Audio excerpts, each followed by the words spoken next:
Thank you for taking time to do this. I know you're super busy. I just want to watch these guys. Yeah. Paradise on the Pines, a podcast about the people, places, and stories that make this the home of American golf. Brought to you by the Pinehurst Southern Pines Aberdeen Area Convention and Visitors Bureau. He is qualified. Hello again, everybody. I'm Phil Wurz, President and CEO of the Pinehurst Southern Pines Aberdeen Area Convention and Visitors Bureau. Welcome to Paradise in the Pines. We are here at the 2024 U.S. Open, taking a series of shows that we're going to broadcast them throughout the summer. We're here now with Angela Moser, lead designer with Tom Doak, and helped design Pinehurst number 10. We appreciate you coming all the way over from Europe for the U.S. Open. Welcome to Paradise in the Pines. Thank you very much. Great to be here. I know, and we joked about this when we played on the Media Day on Pinehurst number 10 on May 7th. I told Alex Podlegar, who is the storyteller for Pinehurst and the PR manager for the resort, that we wanted to get you on this podcast months ago, but you were on the tractor doing number 10, and Alex was like, no way, Jose, you're not getting out to do any podcast. So what was it like coming here to Pinehurst and being the lead designer, the first time you had a chance to do that and do that for Tom Doak at Pinehurst number 10?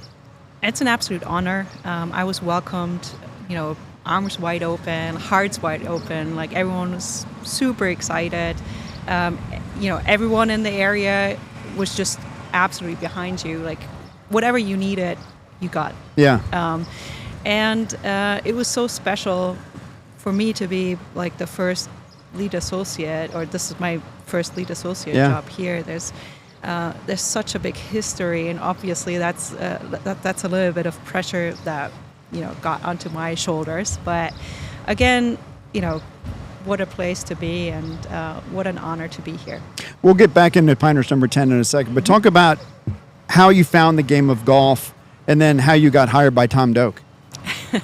So I started playing golf basically by accident. So in Germany, golf isn't that big, and you would scratch your heads like, really? You have Bernhard Langer, you have Martin Keimer. Right. There's an up-and-coming guy on the tour, Stefan Jäger. But golf doesn't really, doesn't really get broadcasted so much in Germany. Unfortunately, it's not getting notified as much as tennis, Formula One, or soccer. Football. Yeah. Yeah, and I started playing golf when I was 10. My parents dropped me off at a golf course. It was a 3-day, summer holiday program. So they gave us balls and clubs, and that's kind of how I started. Yeah. Really, merely by accident, and loved it, being outside, just playing. Like, all the golf courses are different. There's a task to do and accomplish, and I just really liked the diversity of it. And so played amateur golf in Germany, traveled every weekend, played a different golf course. I didn't care about my score that much, but I just really loved traveling and seeing all these different places. And there was a light bulb moment at some point where I was like, oh, this is really cool. Like, someone actually thought about like putting this contour here so you get easily to the pin and the architecture. And, I thought, like, God, if I ever have a chance, I would love to do this. Yeah. So fast forward, studied landscape architecture, and was working as an intern in an office in Austria for a golf course architect. And on my first day, I just thought, like, okay, well, it's not really what I want to do the rest of my life. Just you want to be in an office. You want to be outside. Exactly. And so, that day I just looked up some of the best golf course architects and, what courses they built. And I saw Cape Kidnappers in New Zealand that Tom built. And I thought, like, holy cow, if someone can route a golf course over those cliff fingers, that's pretty special. And I contacted him through his website because he had the internship program on his website. And it was very approachable for me. So I wrote the email, and at some point I got an email back, but it took me 2 years of writing emails back and forth to actually get the shot, and that was in Scotland. Wow. So, been working with him ever since. You've done a lot of work. We can go through the golf courses you work with Tom around the world. What was it like getting to work for Tom Doak and having the assignments before you got to Pinehurst number 10 to kind of learn the industry, learn what it's like to get on a tractor and move dirt, and kind of be responsible for things that Tom assigned you? Well, it's all about getting the opportunities and using those opportunities to grow. You can't, as an intern, you can't just go be the lead associate. There's so much that goes into it, and you learn so many little things, and at some point you're capable of piecing the puzzle together. But I still think there's still a lot that I have to learn and grow into, but it's just another opportunity that I got, and I hopefully used in the right way. So it will just make me grow, and hopefully I'm more ready for the next project. When Tom approached you and said, "I want you to do Pinehurst number 10," were you like, "Whoa"? I mean, was it that daunting? You felt like a task or intimidating, or did you feel like you were ready? I felt like I was ready. There was talk about me being lead associate for a while for different projects, but they kind of fell through. So it was never the best timing, and Pinehurst just felt right. There was an opening in my schedule, and it really worked out beautifully. When you first got to the property, and they call it the Sand Mines, it used to be the old pit golf course from years ago, and a property that, as Tom Pashley and Mr. Demo will tell you, they owned for a long time. They waited for the right moment, the right time, and you were the right place, the right time, the right moment for Tom Doak and to design that golf course. When you first got to the property, were you just like a kid in a candy store? It was like, man, you're seeing this, and talking to Tom about how the holes are going to be shaped and built and designing the routing for it. Yeah, absolutely. I mean, by the point I saw the property in, October 2022, he already had his routing basically set in stone. There were a few little tweaks here and there, but, basically the routing work was done. And it was just beautiful how he utilized some of the land and easily make you climb up to the highest part of the property and then takes you around. And, it's just, I love the comparison of the designers taking the golfer by the hand and then just checking out parts of the property. It's like, have you seen this part? And have you seen that part? And then all of a sudden you're on top of the property, and you have this long range view, and you didn't even notice that you were climbing up steadily, but slowly. So it's just cool how he's routing a golf course and making sure that you experience most of the land instead of just going back and forth for 18 holes. It's amazing to me. I think I said to you on that media day, it was a 10-month window. You were like, no, it's really about a 7-month window. But it was interesting how the timing played out, because Tom had some cancellations or some postponements in some projects. The window was such that you were able to shoehorn it in there, if you will. How much of a challenge was it to get that done in 7 months? I mean, that's almost unheard of. As you remember at Media Day, Tom actually pointed out, we started building, the construction started January 16th, 17th, and the last green approved was June 10th. So it was even less than 7 months. But sure, there's a lot to, build beside greens. And, if you have a great contractor with a lot of manpower, and then you have Pinehurst here, who, again, I couldn't be more thankful for Kevin Robinson and his team. It's one call and one text message oh, hey, I think the new 18th tee box kind of needs a haircut. It's been a week since we laid the sod. Sure enough, that afternoon, there was a mower. You said you went there. to lunch and you came back from lunch. Yes, and the was mower done. was there, and it's unbelievable. And again, that's Pinehurst. The resources that they have, and the people that they have, and the passion that they have is unheard of. So it's been great to be back here. How much do you enjoy moving the dirt, moving the earth, being on a tractor? I really like it. I think this is, for me, it's more like an artist's work. So that's my brush. Right. So I have an excavator and a bulldozer as a brush, and I can just, shape the terrain with it. So I'm thinking of where's water going, where's the ball going, where's it kicking to, and basically the terrain is my canvas, and how can you fit in the golf holes and make it interesting. So I just love it.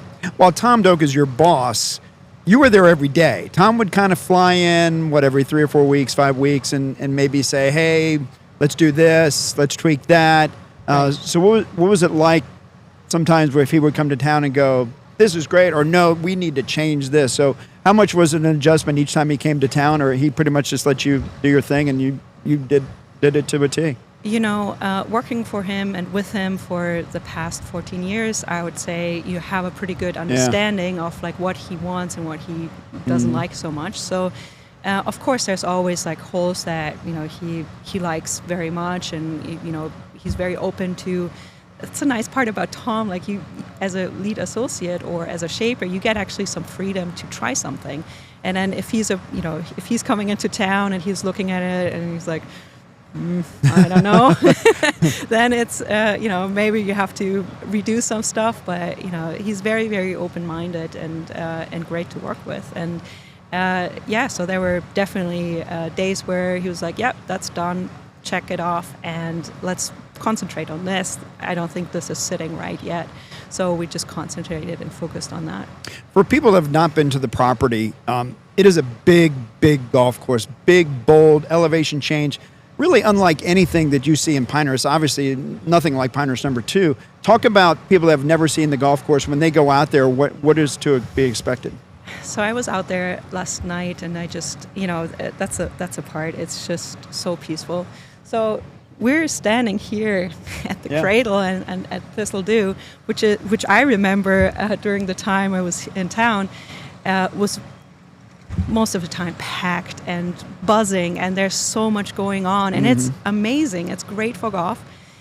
Sand Mines at the minute is just absolute peaceful and heaven, kind of like a retreat out there. You go out there and you just hear like the birds chirping, and it's... You see the bald eagle on number 10? Sure. Yeah, sure. There's that. But, it's just... absolutely peaceful, and it's so different to what the courses here around the clubhouse are. So I think that's a great addition from the buzz and huzz here, and then again, it's, like even you said, like Tom Pashley says, it's a destination. Away from a destination, it's unto itself. Yeah, it's just like if you need a break of all this excitement around the clubhouse, you can go and be excited over there. And then you have, I think the elevation drop of 75 feet is pretty big, and I don't think there's one golf course out here that has that type of elevation change. So again, Tom was great getting the routing in and taking you by the hand and climbing up slowly, and you get to the point where you have this grand view out over the 10th hole, over the treetops, and I think that is pretty cool. What's interesting I found, and this may be characteristic of Tom Doak design, is that you can run balls up onto the green. There's nothing like a bunker, it's like heavily bunkered greens. There might be some adjacent ones, but I think it gives you the ability, and even maybe lesser handicappers, if they don't fly to the green, they could run the ball up. So I think that's a pretty cool characteristic. I think that is very true, and I think that idea all comes from Scottish and the British links courses and the British golf courses, basically, where it doesn't matter what kind of handicap you are, you're not limited on to one shot. It's you have a variety of shots that you can play. You can play the ground shot with a putter, with a Texas wedge. That is a Texas wedge. Right. With your chip and run. There are multiple ways to get to the flag, and we have a lot of contours, not just in the green, outside of the green, that you can steer your ball around and get to the places, instead of just having that flop shot opportunity to get to where you need to go.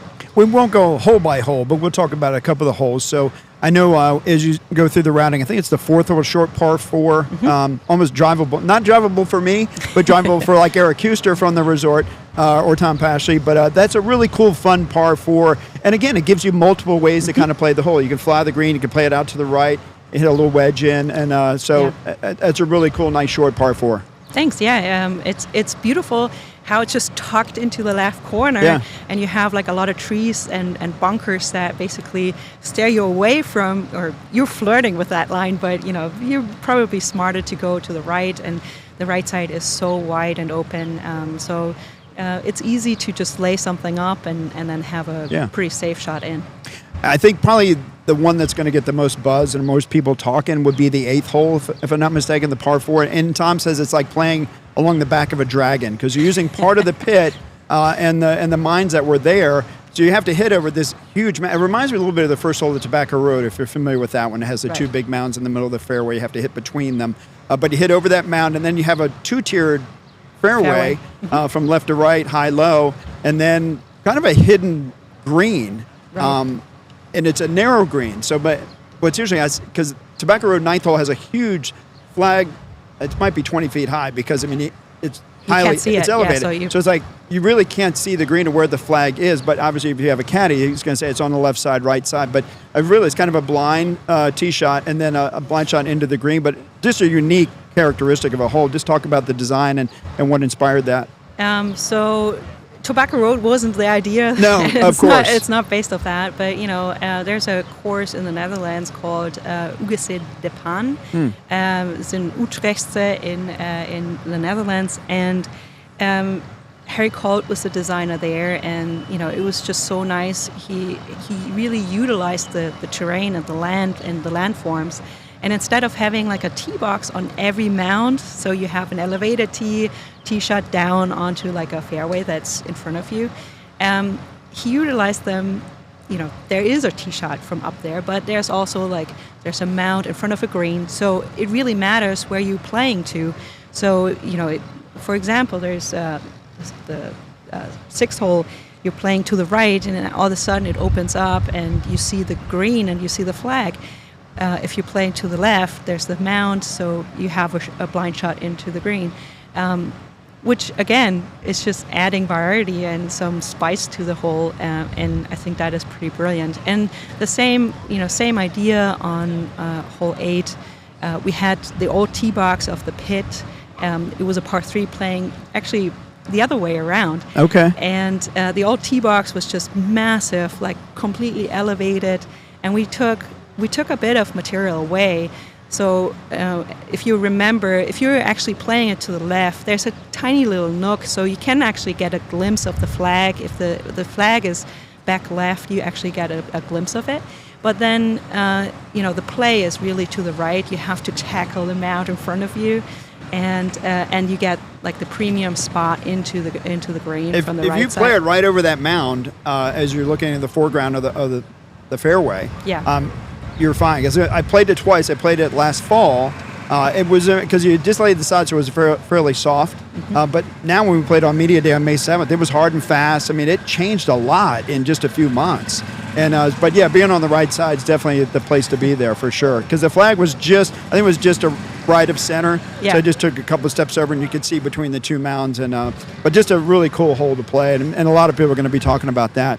Talk about 17. 17 is the par 3. Right. You got to hit it over water. It's really one of the few water holes that you'll see on Pinehurst number 10. Yeah. Just talk about that design. I mean, it's a really cool, fun hole, and a lot of contours to the green. You can kind of move the ball around based on where the pin placement is. Well, again, like when I walked it in October 22, I really thought this is kind of special. It was not heavily tree lined, and it had this little bowl where the green is sitting now. Yeah. And Tom is picking the green sides very precisely, because you have like a left to right or front to back or like a bowl type of situation naturally there. So the only input I got, it should be a green left to right, pitching from the left to right, and then maybe a bunker here and there. And, I just had a little bit of fun, building it in the evenings after everyone left the site, and just, it was like, taking the bulldozer over because everyone else was using their machine, and I had to organize quite a bit as a lead associate. And in the evenings, I was just out there and just, trying something here and there whenever I had time, an hour or half an hour to sketch something in. It's a beautiful hole. Thank you. Yeah. We're here at number 2 for the U.S. Open, and everybody talks about their turtleback shaped greens, and it's like an upside down cereal bowl, and everything falls off to the sides, and to some respects number 4 as well. But what I like in number 10 and what your design there with Mr. Doak was that it gives you a lot of variety, a lot of creativity around the green. So if you do want to play that Texas wedge, 54-degree wedge, you want to kind of use one of the sideboards or backboards. I think it gives you so many different options. I think that's really cool. And for golfers, I think that kind of picks their brain a little bit like, hey, how can I hit this shot? I can hit it maybe 3 or 4 different ways. Is that kind of the intent? Yeah, it is. And, if you really think about it, there's so much debate about how long people are hitting the ball. And, it's so interesting to be here. And I just overheard someone saying that the course, actually, number 2 was shortened by, I think, 12 yards or something. And I was like, oh, wow, okay, It's going the right direction. But, who are we designing the golf courses for? And why shouldn't, the everyday guy and resort guest get a chance to play a really good round? And how do you design golf courses to fit that clientele, really? So, of course, we threw in a couple of tee boxes that are just ridiculously long, in my opinion. But, but if you get to the green in an okay way, you're not completely screwed by any bunkers or anything, then, you can be very, very creative. And that creativity, basically starts like right here. The thistledew has so many intriguing contours. Yeah. And you see everyone out here, not just scratch players, but you see, people who are just picking up the golf club tonight, right. and they just have a crack at it and having fun out here. And that's what golf is about, Sure. Everyone can putt. Everyone can be that creative to think about a different route to get to the golf hole and a break or, so everyone can putt. So why don't we, have spicy greens, where it's not completely flat and, it's just like an easy task to get into the hole, but it's about creativity and everyone can enjoy that. When I used to teach, the golf ball didn't care how the ball gets in the hole. You see 1,000 different swings. Arnold Palmer said, swing your swing, and, just get the ball in the hole however you can do it.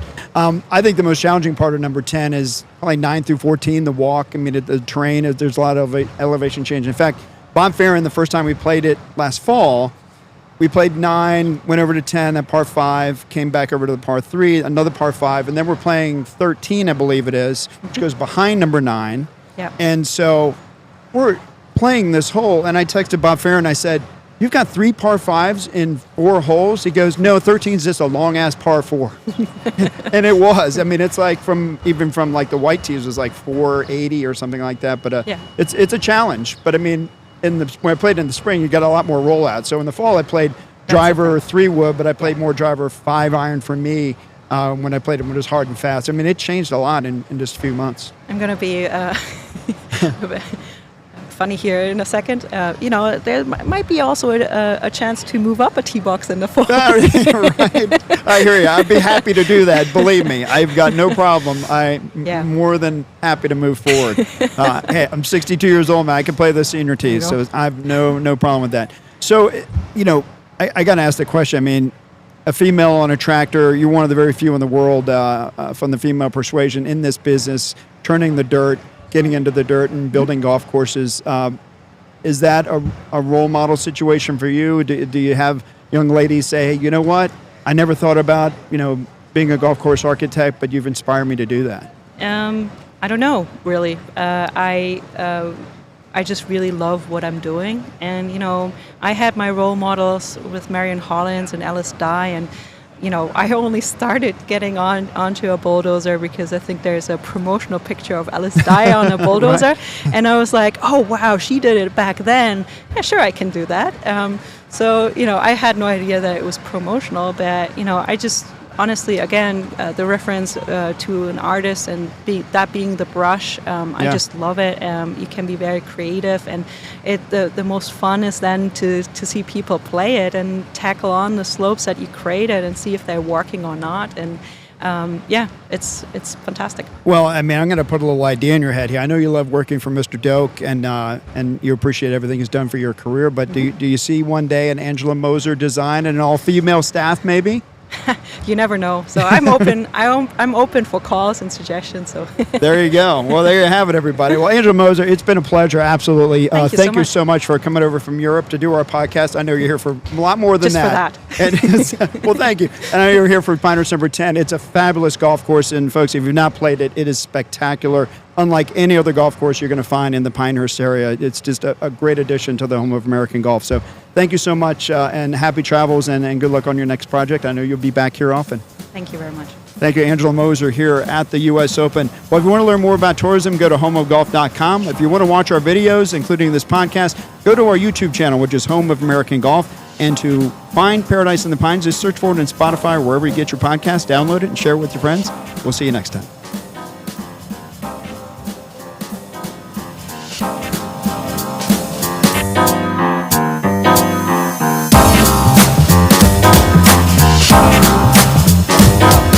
You never had to stop. Yeah, You were awesome. It was pretty fluent, wasn't it? Good. Fantastic.